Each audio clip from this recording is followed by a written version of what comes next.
Good evening to all. हम शुरू करते हैं क्लास को। अगर आपको कोई प्रॉब्लम आती है तो आप कमेंट कीजिए, उसे हम देखते रहेंगे बीच बीच में। तो दोस्तों अभी तक देखिए हमने कक्षा 6, 7 में प्राचीन, मैं फिर से अपनी बात को शुरू करती हूँ। 6 और 7 की जो चर्चा है, कक्षा 6 और 7 की, जिसमें कि हम प्राचीन और मध्य भारत को देख चुके हैं, मध्य इतिहास को हम समझ चुके हैं, और अब जो है वह हम बात करने वाले हैं। अब जो बात करने वाले हैं बच्चों, ये आपका इंपॉर्टेंट सेगमेंट है मॉडर्न हिस्ट्री। याद रखिएगा, चाहे आप कोई स्टेट पीसीएस दे रहे हो, चाहे आप कोई वनडे एग्जाम दे रहे हो, ठीक है, आप यूपीएससी का एग्जाम देंगे, ऑब्वियस सी बात है बच्चों, तो इन सभी में मॉडर्न हिस्ट्री का एक वेटेज रहता है। एंड आपके लिए मोस्ट एसेंशियल टॉपिक है कि आप सभी जो सब्जेक्ट है, ठीक है, अगर आप चाहे तो मॉडर्न एंड एंशिएंट से एक बार समझौता कर सकते हैं, लेकिन इसके क्वेश्चंस जो है उससे समझौता आप नहीं कर सकते। एक बार मैं आपको फिर से वेटेज बता देती हूँ कि अगर हम यूपीएससी 2021 की बात करें तो यहाँ पर 18 क्वेश्चंस हिस्ट्री के टॉपिक से पूछे गए थे, हिस्ट्री सब्जेक्ट से पूछे गए थे बच्चों। इसमें से 11 क्वेश्चन जो है, 10 से 11 जो क्वेश्चन है वह आपके मॉडर्न से थे, ठीक है। तो ये जो है वह काफी इंपॉर्टेंट होता है आप सभी के लिए। तो आज की क्लास में हमारे अतीत पार्ट 3 आधुनिक भारत का इतिहास बहुत इंपॉर्टेंट है। ये क्लास शेयर कीजिए बच्चों। यहाँ पर देखिए 10 ऐसे चैप्टर्स है जो कि आपको बताते हैं, मॉडर्न कर देते हैं, और यहाँ पर हम देखते हैं कि आखिर मॉडर्न को मॉडर्न क्यों कहा गया और क्या कंपैरिजन है इसका मिडाइवल से, ऐसी क्या विशेषताएं हैं जो कि मॉडर्न एज में है, मॉडर्न हिस्ट्री में है, लेकिन वह मिडाइवल में नहीं थी, एंशिएंट में नहीं। तो उन तमाम बातों की जो चर्चा है वह हम करते हैं। क्लियर है? सो देखिए बच्चों, सबसे पहला यहाँ पर जो चैप्टर है, कैसे, कब और कहां। आपने देखा होगा कि जब कक्षा 6 में हमने इतिहास को शुरू किया था, तब भी हमने इसे देखा था कि कैसे, कब और कहां, यानी जो चीजें हैं वह कहां से शुरू होती है, घटनाएं कहां से शुरू होती है, और हम इतिहास का अध्ययन कहां से शुरू करते हैं। सेकेंड, हम देखेंगे कि आखिर व्यापार से लेके साम्राज्य तक कंपनी की सत्ता कैसे स्थापित होती है, और इसमें आपको 2 महत्वपूर्ण जो युद्ध है, प्लासी और बक्सर, जैसा कि आपको थंबनेल पर जो टाइटल है वह शो भी कर रहा होगा कि आखिर प्लासी से बक्सर के युद्ध तक कैसे जो कंपनी व्यापार करने के लिए आई थी वह धीरे धीरे किस तरीके से सत्ता को हथियाने लगी। वह कैसे, हम देखेंगे कि कैसे वहां से बंगाल से लेके फिर पूर्वी तट पर यह कब्जा करेगा, उत्तरी सरकार तट। उसके बाद कैसे यहाँ पर हम देखेंगे मैसूर, फिर मराठा, और कैसे फिर अफगानिस्तान, सिंध और बाकी सब जगह भी ये रिसर्च जो है इनकी चलती रहती है, और यहाँ से एक व्यापारिक कंपनी जो है वह राजनीतिक सत्ता को स्थापित कर लेती है।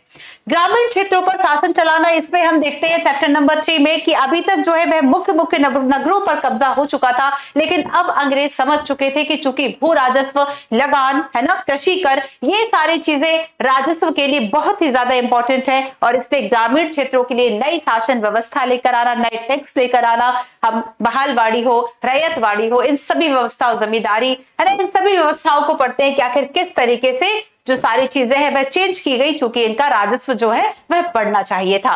और हम देखेंगे यहाँ पर बच्चों, हम देखते हैं कि व्यापार से लेकर साम्राज्य तक जब कंपनी की सत्ता स्थापित होती है, तो यहाँ पर 2 युद्ध इंपॉर्टेंट है, प्लासी और बक्सर, जो कि 1757 और 1764 क्रमशः होते हैं। यहाँ हम देखेंगे कि जब प्लासी का युद्ध जीत जाते हैं अंग्रेज सिराजुद्दौला से, और उसके बाद बहुत महत्वपूर्ण विजय थी अंग्रेजों की। तो यहाँ पे हम देखते हैं बच्चों की कैसे 1757 प्लासी के बाद से ही अंग्रेजों के द्वारा ब्रिटेन से व्यापार करने के लिए सोना चांदी लाना जो है वह कम हो गया, और 64 के बाद तो बिल्कुल बंद हो गया, क्योंकि 64 के बाद कंपनी नवाब बन जाती है। फिर हम देखेंगे बच्चों की यहाँ पर आदिवासी दिखो और 100 नियोग की कल्पना, और ग्रामीण के बाद ये आदिवासियों की तरफ ध्यान देते हैं कि ये आदिवासी जो है वे यहाँ वहां ना घूमकर एक जगह रह के स्थिर रूप से खेती करें, ताकि ये हमें लगान दे सके। चौथा, हम देखते हैं जब जनता बगावत करती है 1857, तो देखो बच्चों 1757 इतिहास में 100 वर्षों का बड़ा महत्व है। 1757 की बात करेंगे, 1857 की बात करेंगे, और 1947 की बात करते हैं, है ना, स्वतंत्रता। तो यहां पर दोस्तों हम क्यों कहते हैं कि लगभग 200 वर्ष जो है वह अंग्रेजों के द्वारा शासन किया गया। आप 1757 से मान लीजिए कि भाई प्रॉपर रूप से जो अंग्रेज है वह आ गए, उनकी सत्ता स्थापित हो गई। सबसे पहले से इंडेक्स को समझो, उसके बाद हम चलेंगे आगे विषय में, ठीक है। तो यहां पर देखेंगे कि जब जनता बगावत करती है 1857, तो ठीक 100 वर्ष बाद आखिर इतना असंतोष किस बात का था, इन 100 वर्षों का क्या असंतोष था कि हर एक जो वर्ग है वह अब क्रांति बगावत पर उधर आता है, और इसे हम रेवोल्यूशन के नाम से जानेंगे। नेक्स्ट है आपका छठा अध्याय, जिसमें कि बुनकर, लोहा बनाने वाले और फैक्ट्री मालिक है। यहाँ पर एक अंग्रेज के द्वारा यह कहा गया था कि बुनकरों की हड्डियां जो है वह मैदान में चांदी की तरह चमक रही है, मतलब वहां से उनकी बेरोजगारी, उनकी आत्महत्या, इन सब चीजों पर बताया गया है। सातवां, देशी जनता को सभ्य बनाना, राष्ट्र को शिक्षित करना। अंग्रेजों को लगता था कि सारी जो पूरी सभ्यता है पूर्व की वह एक तरफ है और यूरोप के एक अलमारी का एक जो खर्च है उसकी पूरी सभ्यता एक तरफ है। मतलब इतनी तुलना की गई कि जो सभ्यता, जो साहित्य है वह अंग्रेजों का ही महान है, जबकि भारत जो है वह असभ्य, क्रूर लोगों का देश है, बर्बर लोगों का देश है। और यहाँ पर व्हाइट मैन बर्डनशिप, श्वेत बोझ सिद्धांत जो है बच्चों वह लागू होता है। और यहाँ पर अंग्रेजों की जो सोच रहती है कि ईश्वर ने हमें इसलिए पैदा किया है कि इनको सभ्य बनाओ, चाहे क्यों ना तुम्हें इन पर रूल करना पड़े। और यहाँ पर अंग्रेजों के द्वारा इस बात को सिद्ध किया जाता है कि चूंकि हम भारत को सभ्य बनाना चाहते थे और इसलिए इस दिशा में हमें जो भी कदम उठाने पड़े हमने उन कदमों को उठाया।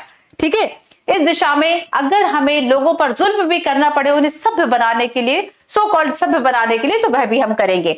नेक्स्ट हम देखते हैं इसमें कि महिलाएं, जाति और सुधार के संबंध में क्या रहा। राष्ट्रीय आंदोलन का संगठन 1870 से लेकर 1947 के दशक तक आखिर राष्ट्रीय आंदोलन किस दिशा में चला, कौन कौन से मुख्य आंदोलन हुए, कौन से व्यक्तित्व है, क्या उनकी रचना, क्या उनके कार्य, यहां से क्वेश्चंस काफी आते हैं। और सबसे लास्ट था स्वतंत्रता के बाद की आखिर आफ्टर इंडिपेंडेंस 1947 के बाद क्या होता है और इसके बाद क्या ऐसे घटनाक्रम होते हैं कि उसके कुछ जो फैक्ट है वह आज भी आपको देखने के लिए मिलते हैं।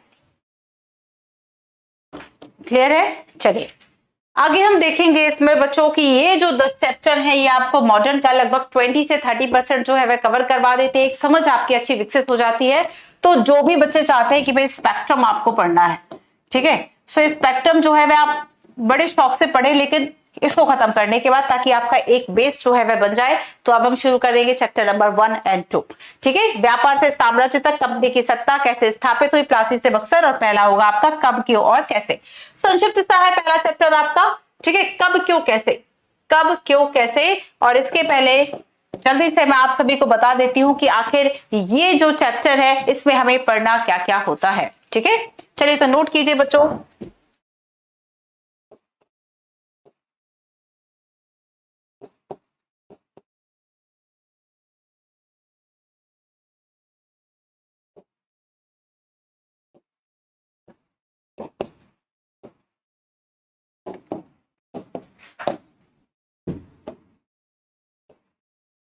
कब, क्यों, कैसे। जब हम अध्ययन शुरू करेंगे इतिहास का, उसके पहले दोस्तों हमें कुछ बातें जो है वह इंपॉर्टेंट याद रखनी है कि आखिर कैसे जो अध्ययन है वह शुरू होता है, हम किन चीजों का अध्ययन करते हैं इतिहास में, कौन सी तारीख है महत्वपूर्ण है, क्यों महत्वपूर्ण है, ये सारी बातें। तो सबसे पहला तो है इसमें कब क्यों कैसे में हम बात करते हैं तारीखों की। ठीक है, कि जो कितनी महत्वपूर्ण है, तारीखें कितनी महत्वपूर्ण है। सबसे पहली बात आपकी यहां से शुरू होती है। कुछ इंटरेस्टिंग बातें यहां पर हमें जानने को मिलती हैं कि आखिर इंडिया में ऐसा पहला व्यक्ति जिसने पहली बार चाय पी हो, आपको नहीं पता, वो डेट आपको नहीं पता। ब्रिटिश, अगर जब हम ये कहते हैं कि अंग्रेजों के द्वारा हमें गुलाम बना लिया गया, तो वो जो है वह कोई एक तारीख नहीं थी, वो कोई एक दिन नहीं था कि भाई इस दिन को हम गुलाम हो गए थे। वो धीरे धीरे जो चीजें हैं वह बढ़ गई। ठीक है, कितने और पहली, चलिए आपको कुछ विशेष घटनाएं याद रहती कि भाई रेल जो है वह इस दिन चली, तो इस तरह की ऑफिशियली चीजें जो है वह आपको याद है। लेकिन बहुत सारी ऐसी घटनाएं हैं जो कि ज्यादा इंपॉर्टेंट होती हैं। अब आप देखिए कि यहां पर अगर हम तारीखों के अध्ययन की बात करते हैं तो ब्रिटिशर्स के द्वारा कब हमें गुलाम बनाया गया, जिसकी हमारे पास कोई तारीख नहीं है। सो तारीखें कितनी महत्वपूर्ण है हम देखते हैं इसके आगे कि कौन सी तारीख है। ठीक है, यहीं पर समझ लो इसको, तारीखें अगर महत्वपूर्ण है तो कौन सी तारीखें इंपॉर्टेंट है और हमें प्राप्त कितनी हुई है, कौन सी तारीखें। ठीक है, तीसरा है अवधियां कैसे तय करेंगे। आप देखो यहां पर डेट के आगे हम अवधियों की बात करेंगे, अवधियों को कैसे तय करेंगे।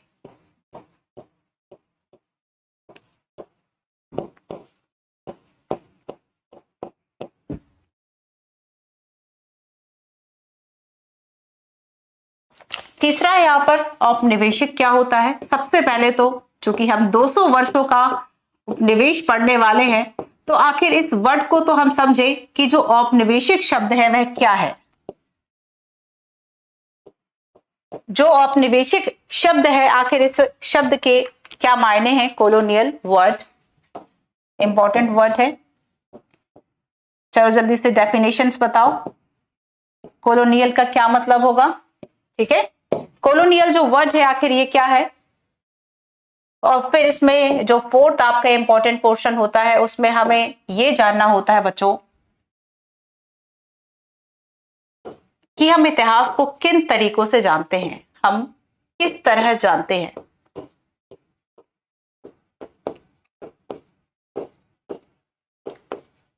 तो इसमें आता है कि भाई प्रशासन के द्वारा अभिलेख रखे गए थे, ठीक है, प्रशासन के द्वारा रिकॉर्ड रखे गए थे जिससे हमें इतिहास की जानकारी होती है, प्रशासन के अभिलेखों के माध्यम से। नेक्स्ट हम देखते हैं कि सर्वेक्षण के माध्यम से, अंग्रेजों के द्वारा जो सर्वेक्षण करवाए जाते हैं उनको रिकॉर्ड किया जाता है उसके माध्यम से, ठीक है, सर्वेक्षण और अधिकृत रिकॉर्ड।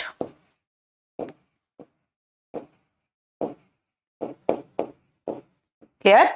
तो यहाँ पर इन बातों का अध्ययन हमें इसमें करना है, कब क्यों कैसे में। अब देखिए बच्चों, सबसे पहले हम आते हैं तारीखें कितनी महत्वपूर्ण है। ठीक है, कुछ बातों को ध्यान से सुनिएगा और एक बार शेयर कीजिए क्लास को ताकि बाकी भी जो बच्चे हैं वह हमसे जुड़ सके। हम यहाँ पर देखते हैं बच्चों की तारीखों की जब बात करेंगे, मैम कब से पढ़ा रही हैं, फ्लो चार्ट भी बनवा रही है आफरीन, ये फर्स्ट फ्लो चार्ट है। ठीक है आफरीन, ये फर्स्ट फ्लो चार्ट है, परेशान नहीं होना है, क्लास आपकी जस्ट शुरू हुई है। जिन बच्चों को अगर प्रॉब्लम हुई है तो मैं फिर से एक बार रिवाइज कर दूंगी, ठीक है, परेशान नहीं होना है बिल्कुल भी।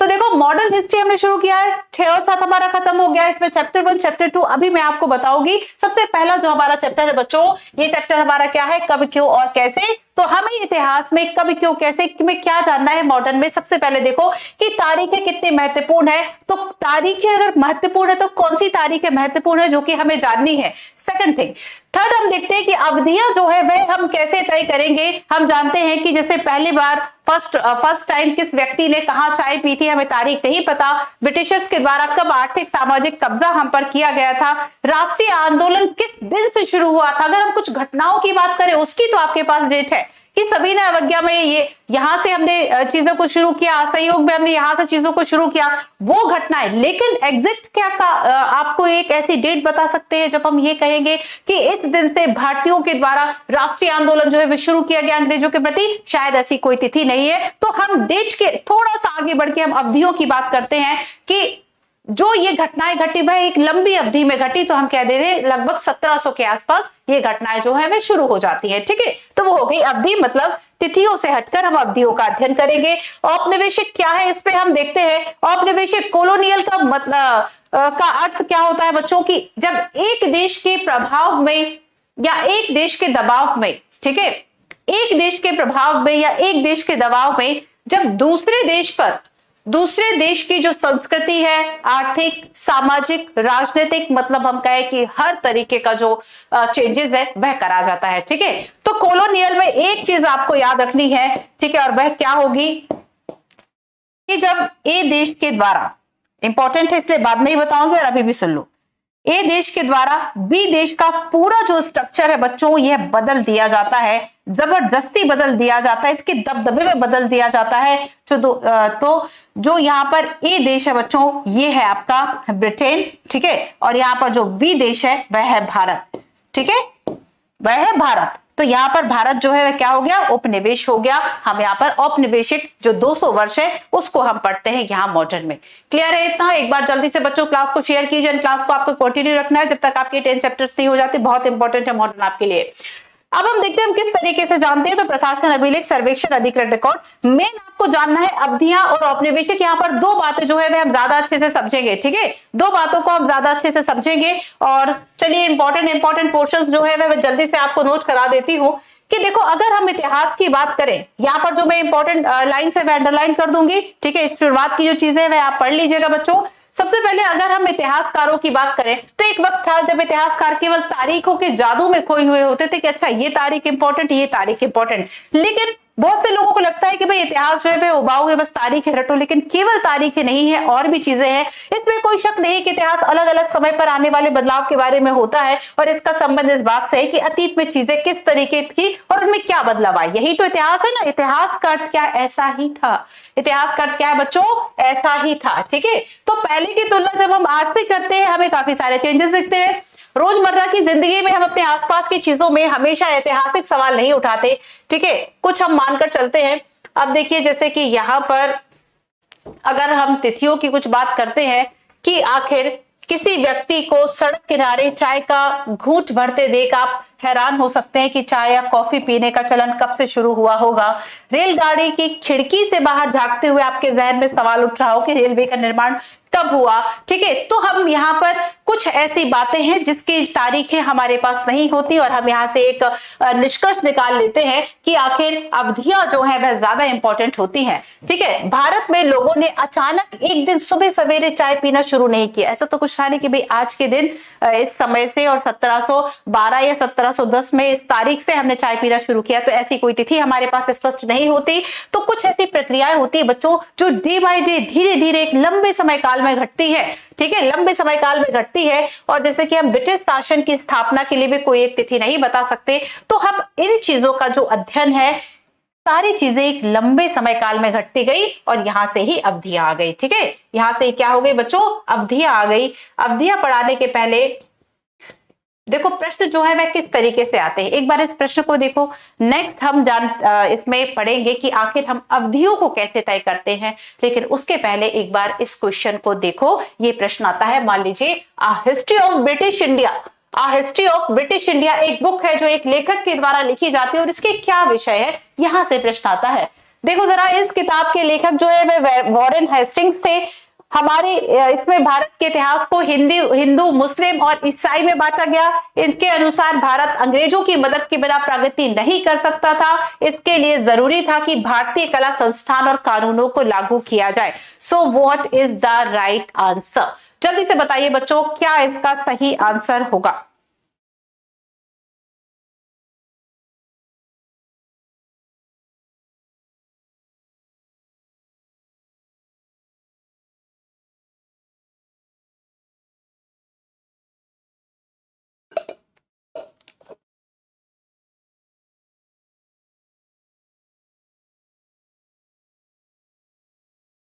ओके, सो काफी सारे बच्चों को BSc लग रहा है। देखिए सबसे पहले मैं आपको बता दूं, आ हिस्ट्री ऑफ ब्रिटिश इंडिया, इसके जो लेखक हैं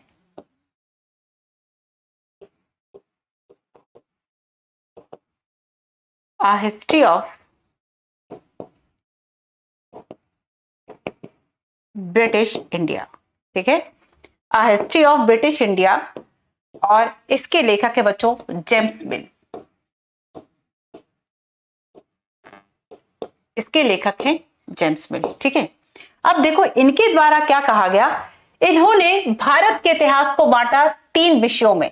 भारत के इतिहास को 3 विषयों में बांटा, ठीक है। कहा कि भाई इसके 1, 2 और 3 पार्ट होते हैं, और पहले भाग को हम देखते हैं कि जब हिंदू और मुस्लिमों के द्वारा शासन किया गया, और तीसरा जो भाग है वह इन्होंने ईसाई में नहीं बांटा, बल्कि इस किताब के अनुसार तीसरा जो विषय था, तीसरा जो भाग था इतिहास का फिर से याद रखिएगा, आप ब्रिटिश ऑफ अगर हम हिस्ट्री ऑफ ब्रिटिश इंडिया की बात करें तो इसमें जेम्स मिल के द्वारा इस किताब को लिखा गया था, और इसमें भारतीय इतिहास को जो है वह 3 कालखंडों में बांटकर देखा जाता था, ठीक है। हिंदू, मुस्लिम और ईसाई नहीं, ब्रिटिश, ध्यान रखना ईसाई नहीं है, ब्रिटिश है, ठीक है। तो फर्स्ट रॉन्ग है, सेकंड जो है वह भी ईसाई की वजह से रॉन्ग हो गया। इसके अनुसार भारत अंग्रेजों की मदद के बिना प्रगति नहीं कर सकता, ये आधी बात तो बिल्कुल सही है, लेकिन आधे क्या लिखा है, आधा लिखा है कि भारतीय कला संस्थान कानूनों को लागू किया जाएगा। भाई बिल्कुल भी नहीं लागू किया जाएगा। यहां पर पूछा था असत्य कथन कौन सा है, सो ऑप्शन नंबर सी, तीनों ही जो है वह असत्य हैं। अब जिन बच्चों ने ऑप्शन नंबर सी आंसर दिया वो बिल्कुल सही थे, ठीक है, तीनों ही जो है वह असत्य है। ध्यान से पढ़ना, या तो यहाँ असत्य लिखा हो सकता है या यहाँ पर, अगर नहीं लिखा तो फिर डेफिनेटली आपको सत्य चुनना है। क्लियर है, तो इस तरह के प्रश्न जो है बच्चों वह पूछे जाते हैं। चलिए अब एक प्रश्न से और मैं पहले आपको परिचित कराती हूँ। निम्न पर विचार कीजिए, तहसील के दफ्तर, कलेक्ट्रेट, कमिश्नर का दफ्तर, प्रांतीय सचिवालय, कचहरी, सबके अपने अपने रिकॉर्ड रूम, सुलेखन 20 होते थे। 19वीं सदी के शुरुआती सालों में इन दस्तावेजों की सावधानी पूर्वक नकलें यानी आर्काइव बनाई जाती थी। असत्य आपको चुनना है, असत्य आपको चुनना है। अगर आप पहले से मॉडर्न पढ़ चुके हैं, नहीं पढ़ा है तो देखो पहले अगर क्वेश्चन आप गलत कर दोगे तो आपको वो चीज याद हो जाएगी, ज्यादा सही तरीका है ये, है ना। ठीक है, तो यहाँ पर याद रखिएगा बच्चों की तहसील के दफ्तर, कलेक्टेड और कमिश्नर दफ्तर, ये सारे जो सचिवालय, इनके जो रिकॉर्ड रूम थे उनको आर्काइव्स कहा जाता था। ठीक है, सो फर्स्ट रॉन्ग है। और सेकंड देखो, 19वीं सदी की शुरुआती सालों में जो भी दस्तावेज रखे गए थे, अगर उस वक्त प्रिंटिंग नहीं होती थी तो सुलेखन 20 होते थे। जैसे कि अगर आपको पता हो कि हमारा जो कॉन्स्टिट्यूशन है, भारत का जो संविधान है, ये किसके द्वारा लिखा गया था बच्चों? किसके द्वारा इसको लिखा गया था? पूरा लिखित रूप में है। जो इसकी मूल कॉपी है ना, वो प्रिंटेड नहीं है, वो लिखित रूप में है। किसके द्वारा लिखा गया था? ठीक है, तो यहां पर याद रखना कि ये जो है वह सुलेखन 20 कहलाते थे, मतलब जिनकी राइटिंग बहुत अच्छी होती थी उनसे लिखवा लिया जाता था। ठीक है, अच्छा है, उस वक्त भी ये रोजगार ही था कि जब भाई प्रिंटिंग प्रेस नहीं थी तो अच्छी राइटिंग है तो वो भी आपका रोजगार है। असत्य चुनना था, सो दोनों ही 1 और 2 जो है वह असत्य होंगे। क्लियर हुआ? तो इस तरीके से जो प्रश्न है वह आते हैं। चलिए आइए एक प्रश्न और मैं आपको बताती हूँ, उसके बाद ही हम आगे बढ़ेंगे। और क्वेश्चन है दोस्तों, औपनिवेशिक शासन के दौरान सर्वेक्षण का चलन महत्वपूर्ण हो गया था। गांव में राजस्व सर्वेक्षण का, पूरे देश का नक्शा तैयार करना, जनगणना करना, वानस्पतिक सर्वेक्षण, वैज्ञानिक सर्वेक्षण, पुरातात्वीय, मानव शास्त्रीय और वन सर्वेक्षण। आपको सत्य कथन इसमें चुनना है कि आखिर औपनिवेशिक शासन काल में सर्वेक्षण जो है, देखो इनके द्वारा सर्वेक्षण क्यों कराया गया था कि अगर इन्होंने वन संपदा का सर्वेक्षण कराया तो उसका मतलब ये नहीं था कि हमें उसका कंजर्वेशन करना है। इसका मतलब ये था कि भाई हमें कहां से जो है वह आर्थिक मूल्य के वृक्ष है, वहां से हमें जनजाति और बाकी जो लोग रह रहे हैं ट्राइब्स, उनको वहां से हटाना है और खुद उनको रिजर्व कर लेना है। ठीक है, ये इनका मेन मोटिव था। Okay, so option number D very good है ना, चाहे तुक्के लगाए आप। अगर मैंने इस पे मान लीजिए बीच में कुछ और एक ऐसा वर्ड जोड़ दिया होता तो थोड़ा सा आहिस्ता पढ़ना है। ठीक है, चलो तो 3 क्वेश्चन हो गए। तो इस तरह के प्रश्न बच्चों पूछे जाते हैं। ठीक है, चलिए आगे हम अवधियों की बात करते हैं कि आखिर हम अवधियों को कैसे तय करेंगे। हम अवधियों को कैसे तय करते हैं?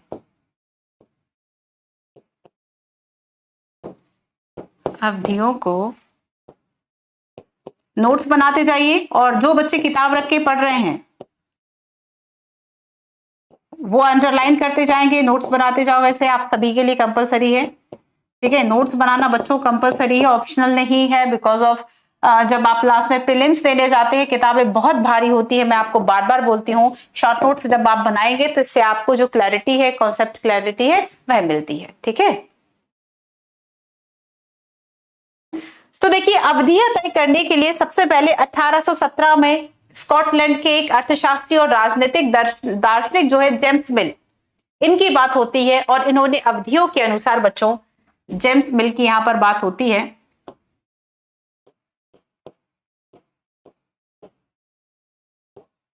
स्कॉटलैंड के थे ये। ठीक है, और जेम्स मिल के द्वारा अवधियों के आधार पर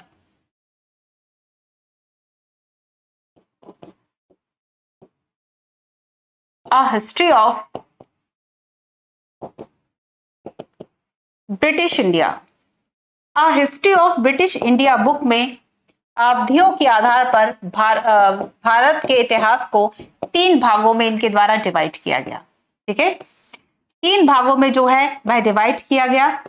तो शुरुआती ऐसे भाग जब आप हिंदू इतिहास को पढ़ते हैं, मतलब जब हिंदू शासक रहे, ठीक है, उनके इतिहास को पढ़ते हैं। दूसरा जो भाग इन्होंने बांटा कि जब मुस्लिमों का शासक था। ठीक है, जब आप फर्स्ट हिंदू हो गया, दूसरा आपका हो गया कि जब मुस्लिमों का शासन था। और देखो तो 2 तो इन्होंने धर्म के आधार पर बांट दिए, लेकिन तीसरा धर्म के आधार पर नहीं था बच्चों। तीसरा इन्होंने बांटा ब्रिटिश। तीसरा क्या था? याद रखिएगा, ब्रिटिश था, ईसाई नहीं था, क्रिश्चियन नहीं था। तीसरा क्या था? ब्रिटिश काल था। और इन्होंने तर्क दिया। इन्होंने क्या तर्क दिया? तो याद रखिएगा कि जेम्स मिल का के द्वारा जो हिस्ट्री ऑफ ब्रिटिश इंडिया लिखी गई थी दोस्तों, उसमें 3 कालखंडों में जो भारतीय इतिहास को बांटा गया, उसके पीछे अलग अलग इन्होंने तर्क दिए। और सबसे पहले इन्होंने एक तर्क ये दिया कि इनको लगता था कि सारे एशियाई जो समाज है वह सभ्यता के मामले में यूरोप से पीछे हैं। ठीक है, ये इनके द्वारा कहा गया था। अवधियां कैसे तय करते हैं, एक तो इंपॉर्टेंट आपके लिए ये हो गया कि भाई जेम्स मिल जो है, इनकी बात यहां पर की गई है। और इसके आगे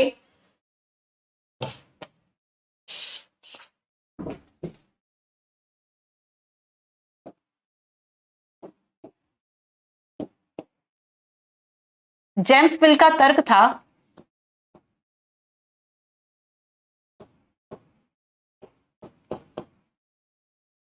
एशियाई समाज यूरोप से पीछे है। क्या तर्क था इनका? एशियाई समाज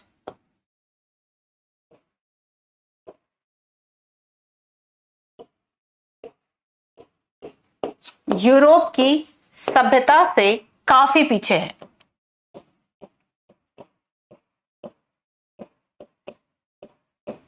ठीक है, और इनके द्वारा जो ये हिंदू मुस्लिम के समय बांटा गया, तो ये कहा गया कि हिंदू और जो मुस्लिम शासन काल था, यहां पर जो शासक आए वो तानाशाह थे। ठीक है, ध्यान से सुनिएगा।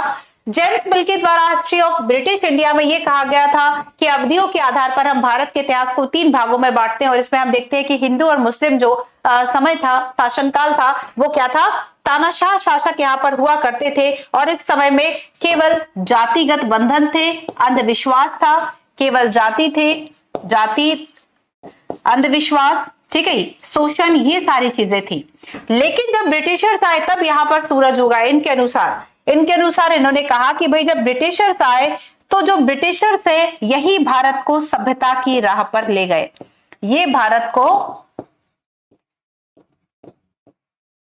सभ्यता की राह पर ले गए। ठीक है, ब्रिटिशर्स जो है वह भारत को सभ्यता की राह पर ले गए, और इसीलिए आपको याद रखना है कि चाहे कानून हो, शिष्टाचार हो, इन्होंने कहा कि भाई ब्रिटिशर्स के पास कानून भी है, शिष्टाचार भी है, इनके पास कला भी है, लेकिन भारतीयों के पास कुछ भी नहीं है। हमें इन पर शासन करना होगा ताकि हम इनको सभ्य बना सके। तो यहाँ पर ये जेम्स मिल का कथन है। ठीक है, हिस्ट्री ऑफ ब्रिटिश इंडिया याद रखना है आप सभी को। इतना क्लियर है? इतना क्लियर है? बस यही इंपॉर्टेंट पोर्शन है जिसमें आपको अवधियों में कुछ पॉइंट्स याद रखने हैं। चलिए जल्दी से आप थोड़ा सा इसकी रीडिंग करते हैं। जब मैं साइट होती हूँ बच्चों, इसकी रीडिंग इसका स्क्रीनशॉट ले लिया करें। ठीक है, चलो जल्दी से रीडिंग करते हैं। अब देखो 1817 में स्कॉटलैंड के अर्थशास्त्री और राजनीतिक दार्शनिक थे जेम्स मिल, जिनके द्वारा हिस्ट्री ऑफ ब्रिटिश इंडिया जो है इस किताब को लिखा गया, और इसमें हिंदू, मुस्लिम और ब्रिटिश 3 कालखंडों में इसको बांटा गया। और इस कालखंडों के निर्धारण को ज्यादातर लोगों ने मान भी लिया। तो क्या आपको भारतीय इतिहास को समझने के तरीके में कोई समस्या नहीं दिखाई देती? डेफिनेटली दिखाई देती है कि आपने केवल धर्म के आधार पर बांट दिया। इतिहास को हम अलग अलग कालखंडों में बांटने की कोशिश क्यों करते हैं, इसकी भी एक वजह है, और हम एक दौर की खासियत, उसके केंद्रीय तत्वों को पकड़ने की कोशिश करते हैं। इसलिए ऐसे शब्द महत्वपूर्ण हो जाते हैं जिनके सहारे हम समय को बांटते हैं। ठीक है, तो हमने अतीत को, मध्यकाल को और सारी चीजों को बांट के ही तो पढ़ा है।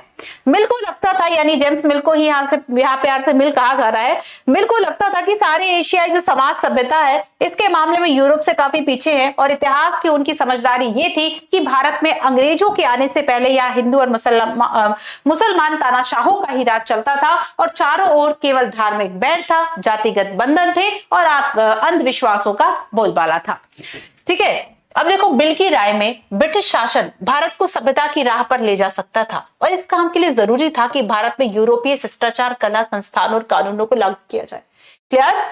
बिल ने यहां तक सुझाव दिया कि अंग्रेजों को भारत के सारे भूभाग पर कब्जा कर लेना चाहिए ताकि भारतीय जनता को ज्ञान और सुखी जीवन प्रदान किया जाए।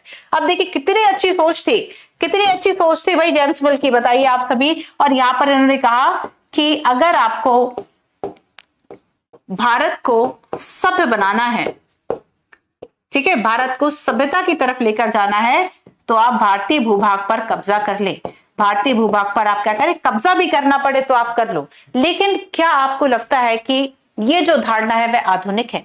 हम यहाँ पर एक अगली चर्चा जो करते हैं बच्चों कि हम मध्यकाल से आधुनिक काल को कैसे अलग अलग करते हैं, तो हम ये आधुनिक के कुछ पॉइंट्स देखते हैं। ठीक है, और मध्यकाल से हम उनका जो कंपैरिजन है वह करते हैं। ठीक है, तो क्या इतिहास के किसी दौर को हिंदू व मुसलमान दौर कहा जा सकता है? क्या इन सारे दौर में कई तरह के धर्म एक साथ नहीं चलते थे? डेफिनेटली चलते थे। ऐसा क्या हुआ कि केवल हिंदू दौर था फिर मुस्लिम दौर था? नहीं था ऐसा, है ना। केवल उस समय के शासकों में धर्म के हिसाब से तय करने की जरूरत क्या थी? अगर आज हम ऐसा करते, इसका मतलब यह कहना चाहते हैं कि औरों के जीवन के तौर तरीकों का कोई महत्व ही नहीं है, मतलब जो शासक का धर्म था बस वही था। ठीक है, तो ये जो इनकी सोच थी वह काफी गलत थी।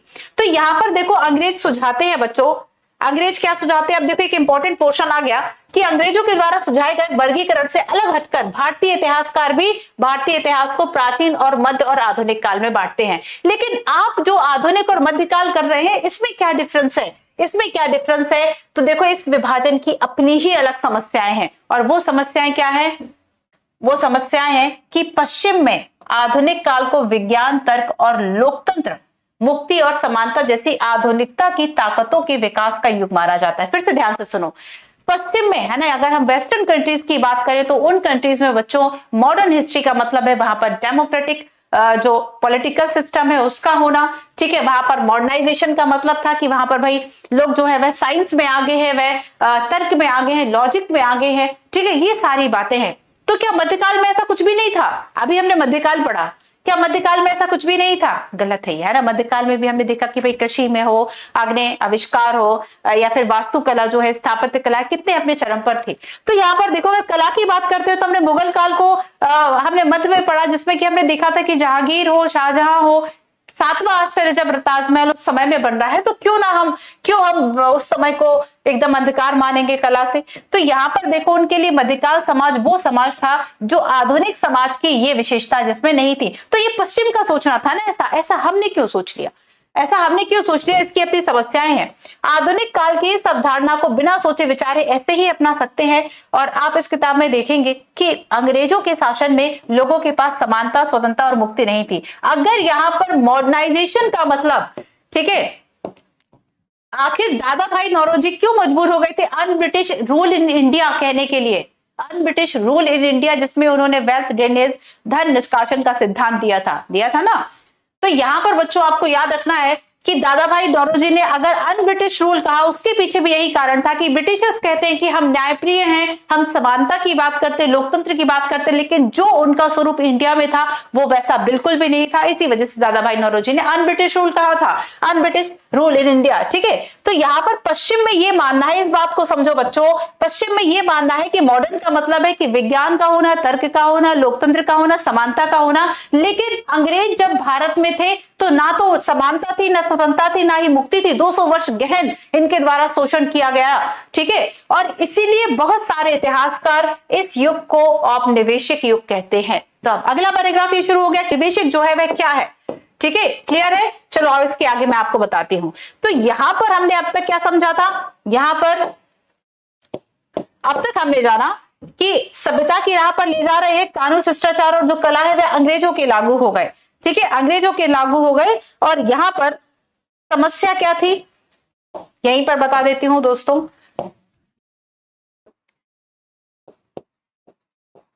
भारतीय इतिहास विभाजन की समस्या,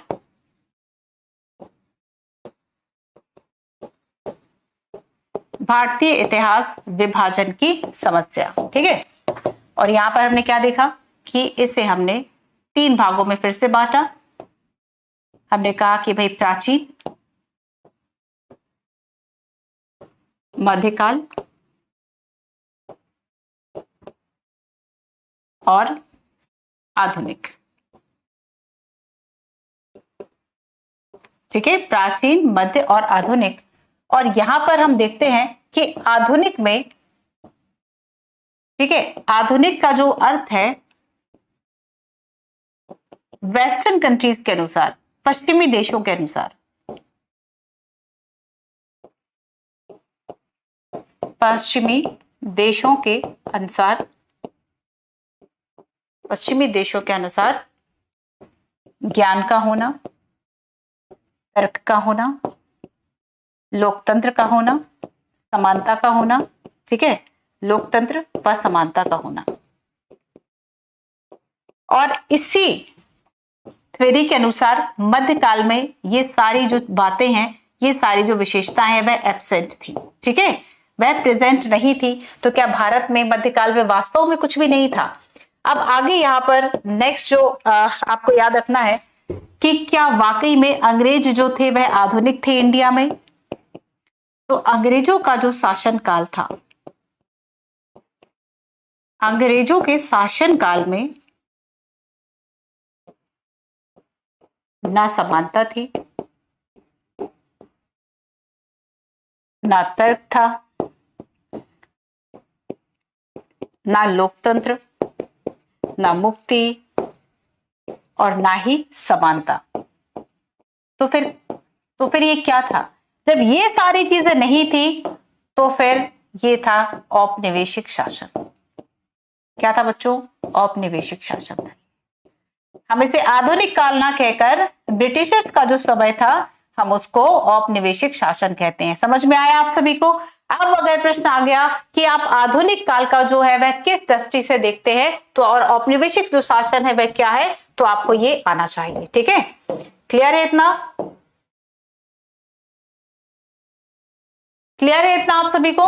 चलिए अब हम आगे देखेंगे कि कुछ इतिहासकारों ने ये जो औपनिवेशिक शासन है, यही कहीं चलते हैं बच्चों, कुछ इतिहासकारों के द्वारा इसे औपनिवेशिक युग कहा गया, कॉलोनियल। और यहां पर कॉलोनियल का जो मतलब है, औपनिवेशिक का जो मतलब है, एक देश के दबदबे में दूसरा जो देश है उसकी सारी चीजें बदल जाती हैं। ए देश जो है वो हम ब्रिटेन करते हैं, रखते हैं, और बी जो देश है वह हम भारत, इंडिया की बात करते हैं। ठीक है, तो याद रखिए कि एक देश के द्वारा ऐसी प्रक्रिया अपनाई गई, ऐसा प्रोसेस अपनाया गया इसके दबदबे में कि दूसरे देश की जो संस्कृति थी, राजनैतिक,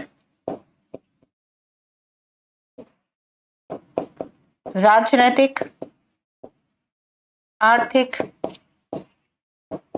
और सामाजिक सब बदल दिया।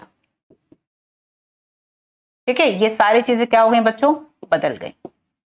शौक से नहीं बदली, बस ब्रिटेन के दबदबे में या फिर ब्रिटेन के प्रभाव में इसको चेंज किया गया। So control by one power over r dependent area. ठीक है, तो जिस एरिया पर आप कंट्रोल कर लिए हैं वहां पर आपने चीजों को बदल दिया, बस वही कॉलोनियल सिस्टम है, औपनिवेशिक है। क्लियर हुआ ये वर्ड? अब आगे हम चलते हैं, औपनिवेशिक क्या है। सो हमने यहां पर देखा कि धीरे धीरे कैसे एक देश जो है वह दूसरे देश के महत्वपूर्ण फैसले ले लेगा। ठीक है, और इसी तरीके से उसमें सारे जो बदलाव है एक देश के द्वारा, देखो मेन डेफिनेशन जो है बच्चों, यहां पर मैं इसको अंडरलाइन करती हूं, जब एक देश पर दूसरे देश के दबदबे से इस तरह के राजनीतिक, आर्थिक, सामाजिक और सांस्कृतिक बदलाव आए, बस इसी प्रक्रिया को हमने कॉलोनियल कहा, औपनिवेशिक कहा। क्लियर हुआ इतना? अब आगे हम चलते हैं कि हम किस तरीके से जानते हैं चीजों को, हम किस तरीके से चीजों को जानते हैं। बहुत ज्यादा इंपॉर्टेंट नहीं है, आप खुद भी इसको पढ़ सकते हैं कि हम रिकॉर्ड के द्वारा, हम अभिलेखों के द्वारा, ठीक है, जैसे प्रशासन के द्वारा कोई अभिलेख तैयार किया जा रहा तो हम इससे जानते हैं कि आखिर पिछले 250 साल में जो है वह क्या हुआ। ठीक है, इससे हम जान पाते हैं। और नेक्स्ट अगर हम ये देखें कि शुरुआत में जो प्रशासन के पास पत्र भेजे जाते थे वो पत्र रखे गए, ठीक है, संभाल कर रखे गए, इनसे जो है शुरुआती सालों में इनकी नकलें बनाई गई, कॉपियां, प्रिंटिंग नहीं। जो हम कहें कि जो कुशन वीसी थे वो माहिर थे लिखने में, या फिर सुलेखन वीस जो थे, ठीक है, वे बहुत सुंदर ढंग से लिखते थे और इसलिए इन चीजों को रखा गया। सर्वेक्षण का बढ़ता महत्व, हम यहाँ पर जानते हैं कि औपनिवेशिक शासन के दौरान सर्वेक्षण का महत्व जो है वह ज्यादा बढ़ गया था, क्योंकि अगर आपको अच्छी तरीके से शासन चलाना है तो आपको पता होना चाहिए कितने लोग हैं, कितने लोगों पर आपको रूल करना है।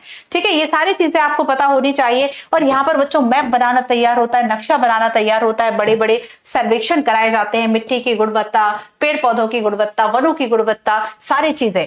अधिकृत रिकॉर्ड से क्या पता नहीं चलता, तो अधिकृत रिकॉर्ड की अगर हम बात करें तो बच्चों ये सरकारी रिकॉर्ड होते हैं, तो क्या लोगों की जो भावनाएं हैं वो पता चलती है? तो नहीं पता चलती। ठीक है, तो यहां पर हम देखेंगे कि जब हम सरकारी रिकॉर्ड के मुकाबले और किसी की अगर डायरी पढ़े, तीर्थ यात्रा या यात्रियों का संस्मरण, किसी की आत्मकथा पढ़े, जब जो चीजें हमें वह अलग तरीके से दिखाई देती हैं।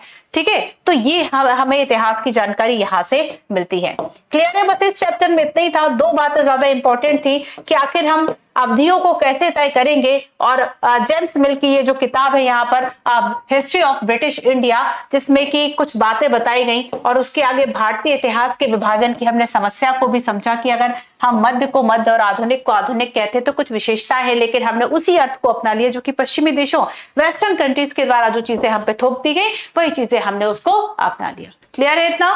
चलो, तो आज हमने जाना फर्स्ट में कि यहाँ पर तारीखें जो है वह कितनी महत्वपूर्ण होती है, कौन सी तारीखें मेन इंपॉर्टेंट था इसमें, कि आखिर हम अवधियों को कैसे तय करते हैं, औपनिवेशिक क्या है। ठीक है, ये दो इसमें पैराग्राफ्स जो है ये ज्यादा इंपॉर्टेंट है, जेम्स मिल की किताब जो है वह ज्यादा इंपॉर्टेंट है। तो इन सभी बातों को हमने इसमें समझा। क्लियर है? तो मॉडर्न हमारा स्टार्ट हुआ है, बहुत ज्यादा इंपॉर्टेंट है मॉडर्न हिस्ट्री। तो आपको बच्चों डेली कंटिन्यू क्लास करना है और उसी के साथ साथ आप जो है अपना नोट्स जरूर बनाते रहिए, ताकि जब भी आपका कोई प्रीलिम्स एग्जाम होता है, चाहे आप कोई भी प्रीलिम्स दें, तो वहां पर आपको रिवीजन करने में आसानी हो जाती है। हैंड रिटन जो नोट्स है वह ठीक तरीके से आपको अपने रिवाइज आप कर लेते हैं। ठीक है, सो चलिए, थैंक यू सो मच दोस्तों। मिलते हैं हम अपनी कल की क्लास में शाम को 6 बजे। Thank you.